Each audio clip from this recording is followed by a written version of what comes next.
Folks, please listen with me to Matthew chapter 24, and if you want to, pause the video and get your Bibles out and begin to read. If you don't have one, get the Bible app. I suggest you do it quickly. I'll wait 5 seconds for you to get it, or to pause it. 1.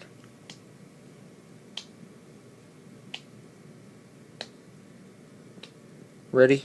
Well, let's go. Was leaving the temple grounds, his disciples pointed out to him the various temple buildings.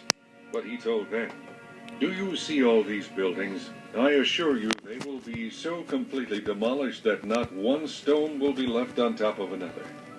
Later, Jesus sat on the slopes of the Mount of Olives.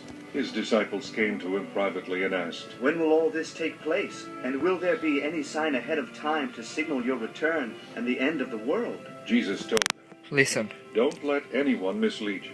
For many will come in my name, saying, 'I am the Messiah.' They will lead many astray, and wars will break out near and far, but don't panic. Yes, these things must come, but the end won't follow immediately. The nations and kingdoms will proclaim war against each other, and there will be famines and earthquakes in many parts of the world. But all this will be only the beginning of the horrors to come. Then you will be arrested, persecuted, and killed. You will be hated all over the world because of your allegiance to me. And many will turn away from me and betray and hate each other. And many false prophets will appear and will lead many people astray. Sin will be rampant everywhere, and the love of many will grow cold. But those who endure to the end will be saved. And the good news about the kingdom will be preached throughout the whole world, so that all nations will hear it. And then, finally, the end will come. The time will come when you will see what Daniel the prophet spoke about, the sacrilegious object that causes desecration standing in the holy place. Reader, pay attention. Then those in Judea must flee to the hills. A person outside the house must not go inside to pack. A person in the field must not return even to get a coat. How terrible it will be for pregnant women and for mothers nursing their babies in those days. And pray that your flight will not be in winter or on the Sabbath, for that will be a time of greater horror than anything the world has ever seen or will ever see again. In fact, unless that time of calamity is shortened, the entire human race will be destroyed, but it will be shortened for the sake of God's chosen ones. Then if anyone tells you, 'Look, here is the Messiah,' or 'There he is,' don't pay any attention. For false messiahs and false prophets will rise up and perform great miraculous signs and wonders so as to deceive, if possible, even God's chosen ones. See, I have warned you. So if someone tells you, 'Look, the Messiah is out in the desert,' don't bother to go and look. Or, 'Look, he is hiding here,' don't believe it. For as the lightning lights up the entire sky, so it will be when the Son of Man comes. Just as the gathering of vultures shows there is a carcass nearby, so these signs indicate that the end is near. Immediately after those horrible days end, the sun will be darkened, the moon will not give light, the stars will fall from the sky, and the powers of heaven will be shaken.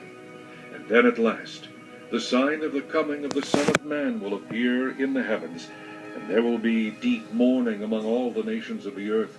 And they will see the Son of Man arrive on the clouds of heaven with power and great glory. And he will send forth his angels with the sound of a mighty trumpet blast, and they will gather together his chosen ones from the farthest ends of the earth and heaven. Now learn a lesson from the fig tree. When its buds become tender and its leaves begin to sprout, you know, without being told, that summer is near. Just so, when you see the events I've described beginning to happen, you can know his return is very near, right at the door. I assure you, this generation will not pass from the scene before all these things take place. Heaven and earth will disappear, but my words will remain forever. However, no one knows the day or the hour when these things will happen, not even the angels in heaven or the Son himself. Only the Father knows. When the Son of Man returns, it will be like it was in Noah's day. In those days before the flood, the people were enjoying banquets and parties and weddings right up to the time Noah entered his boat. People didn't realize what was going to happen until the flood came and swept them all away. That is the way it will be when the Son of Man comes. 2 men will be working together in the field. One will be taken, the other left. 2 women will be grinding flour at the mill. One will be taken, the other left. So be prepared, because you don't know what day your Lord is coming. Know this: a homeowner who knew exactly when a burglar was coming would stay alert and not permit the house to be broken into. You also must be ready all the time, for the Son of Man will come when least expected. Who is a faithful, sensible servant to whom the master can give the responsibility of managing his household and feeding his family? If the master returns and finds that the servant has done a good job, there will be a reward. I assure you the master will put that servant in charge of all he owns. But if the servant is evil and thinks, "My master won't be back for a while," and begins oppressing the other servants, partying and getting drunk, well, the master will return unannounced and unexpected. He will tear the servant apart and banish him with the hypocrites. In that place there will be weeping and gnashing of teeth. Chapter 25. Now, there will be more on the bottomless pit. You can read more on that in Revelation if you want to read more on it now, and I suggest that you do.